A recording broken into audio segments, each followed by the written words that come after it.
जब राम को 14 वर्ष का वनवास हुआ और वे सीता तथा लक्ष्मण के साथ वन चले गए, तब भरत को यह समाचार बाद में मिला। भरत को जब ज्ञात हुआ कि उनकी माता कैकेयी के कारण राम को वनवास मिला, तो वे अत्यंत दुखी हुए। उन्होंने अयोध्या का राज्य स्वीकार करने से इनकार कर दिया और राम को वापस लाने के लिए वन की ओर प्रस्थान किया। वन में जब भरत और राम का मिलन हुआ, तब दोनों भाइयों की आंखों से प्रेम और करुणा के आंसू बहने लगे। भरत ने राम से विनती की कि वे अयोध्या लौट चलें और राज सिंहासन संभालें। किंतु राम ने पिता की आज्ञा को सर्वोपरि मानते हुए वनवास पूर्ण करने का निश्चय दोहराया। तब भरत ने राम की चरण पादुकाएं मांगी और उन्हें अयोध्या के सिंहासन पर स्थापित कर स्वयं एक सेवक की भांति राज्य का चरण पादुकाएं मांगी और कहा कि मैं अब इन्हीं की सेवा करूंगा, इससे मेरे जीवन का कल्याण हो सके।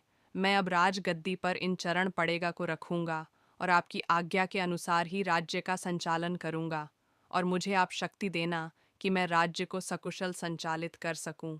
और भैया, जब आप वापस आएंगे तो आप अपने राज्य को स्वयं संचालित करना। और भैया, अगर आपके वनवास के अवधि के बाद अगर एक भी दिन अतिरिक्त हुआ तो मैं अपने प्राण त्याग दूंगा। इसलिए मैं आपकी शपथ लेता हूँ, आप इस भक्त की पुकार को अवश्य बोलो। जय श्री राधे राधे। कृपया पसंद आए तो चैनल को सब्सक्राइब ज़रूर करें, लाइक करें, कमेंट करें। जब राम को 14 वर्ष का वनवास हुआ और वे सीता तथा लक्ष्मण के साथ वन चले गए, तब भरत को यह समाचार बाद में मिला।